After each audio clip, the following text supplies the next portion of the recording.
মাঠে বসে কোপা আমেরিকার সেমিফাইনালে আর্জেন্টিনার জয় উপভোগ করলেন ঢাকাই সিনেমার আলোচিত নায়ক জায়েদ খান।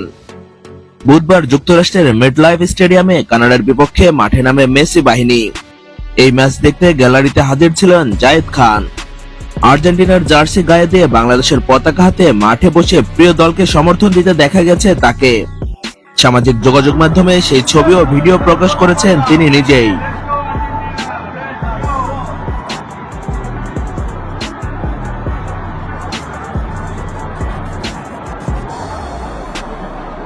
জায়েদ খানের গ্যালারিতে থাকা ম্যাচে কানাডাকে 2-0 গোলের ব্যবধানে হারিয়ে টানা দ্বিতীয়বারের মতো ফাইনাল নিশ্চিত করেছে আর্জেন্টিনা।